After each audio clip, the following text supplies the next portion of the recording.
Hey everybody, welcome back. Thank you for clicking this video. Happy March Madness Day 7. So today I'm here with some cruise questions from the lovely Miss Amy, who always sends me great questions. And this time she had some post-cruise questions. So let's get into it. Before I get started, I want to thank my channel members for all of your support each month to my channel. I really appreciate you so much, and I thank you for all that you do. Okay, question 1 is, do you pack the night before you leave or the morning of debarkation?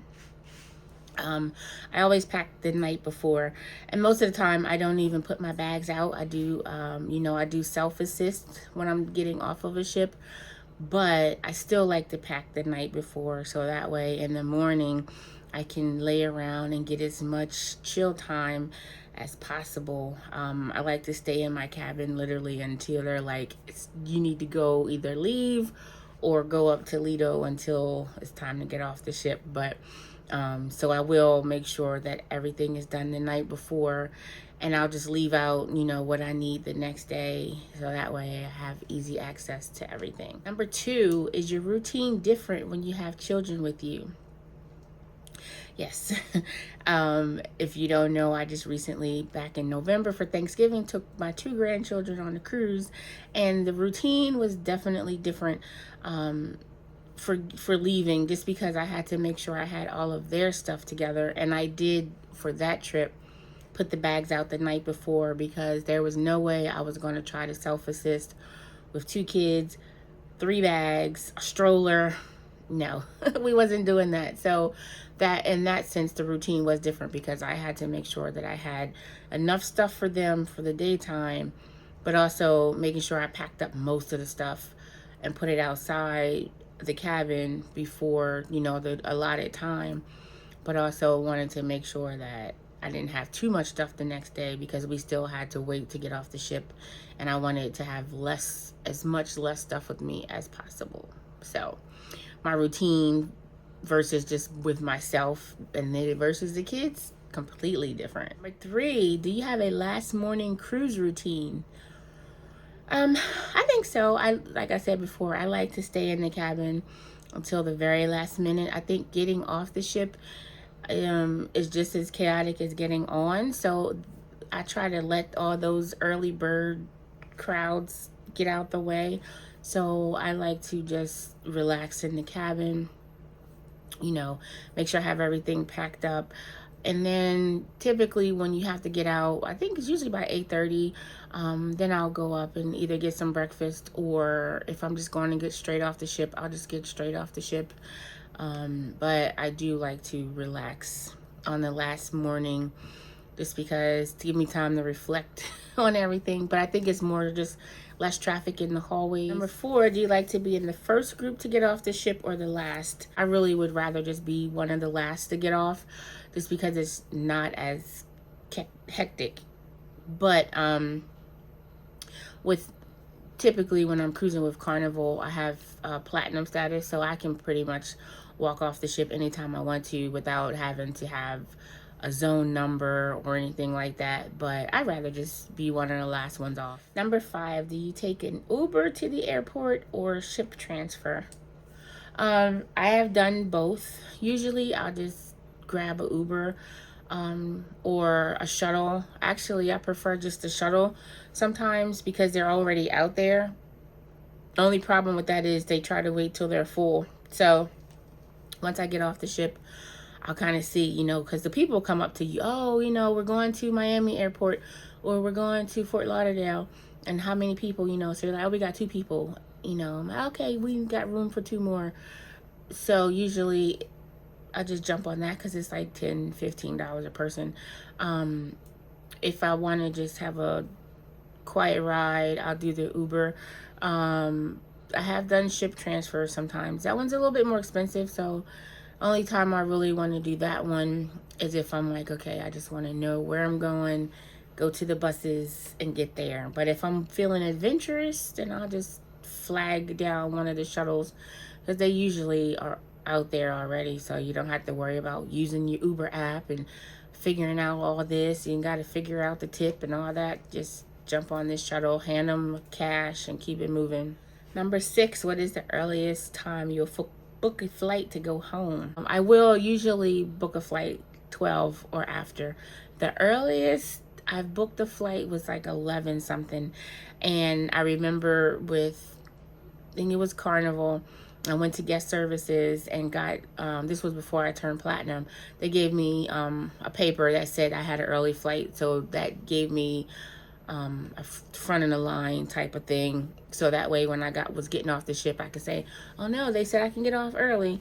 And usually now though, it's been so much easier to get off the ships where sometimes when I have a later flight, I'm like, I should have just booked that 10 o'clock flight because I feel like you can get off the ship now at like 7 o'clock. They're getting people off earlier and earlier. And then, you take that 20-minute ride to the airport and you're there before 8 o'clock, before 8:30. You could catch that flight. But I always just get so nervous that we're not going to get off the ship on time. But so I just don't let myself book that. But I'm going to test it out one of these times where if I'm not in a big rush, I'll just be like, let me book this early flight and see what happens. Number 7, other than the cruise being over, what is the worst part about the end of your cruise vacation? I think the worst part is flying home. You're so tired. You've been doing the most the entire cruise. And now it's like you got to get outside, get to the airport, TSA, all that jazz. Get on the flight, get home, pay whatever it is from the airport parking or whatever, and then coming home and unpack. I think the travel home is probably the worst part of it, just because you're just like, let me just get there already, which is why I don't like to drive to ports, because when I get off a ship, I just want to get home as fast as possible. So driving another few hours is not it for me. Number 8, what do you miss most when the cruise is over and you're back home? I miss just being on the ocean. I miss the entertainment of being on a cruise, and just all the fun you have while on the ship. And I miss not having to worry about what I want to eat. If I want to go get something, I'll just go and find something to eat. When you're home, you got to figure it out. You got to cook it, or you got to go get it and all that. I just want to get up, go, get it, and come back. But honestly, I think the most thing I really miss is just being able to go anywhere on the ship and look over and see the ocean and just see the peaceful waves and go out on deck. You can hear the waves crashing against the ship and stuff like that. So that's what I miss, being near the ocean. Number 9, how soon after one cruise do you book another? I usually always have a cruise booked. Right now I have 2 booked. And if I don't have it booked, I already have it in my mind what the next one's going to be. I'm just waiting to book it. But if I don't have any booked at all, it's literally just coming home, checking my calendar, checking my deals, and seeing when I want to go. But I'm a planner by nature, so I always have a countdown. As soon as one countdown is over, there's another one just waiting its turn. Number 10, have you convinced anyone you work with to take a cruise?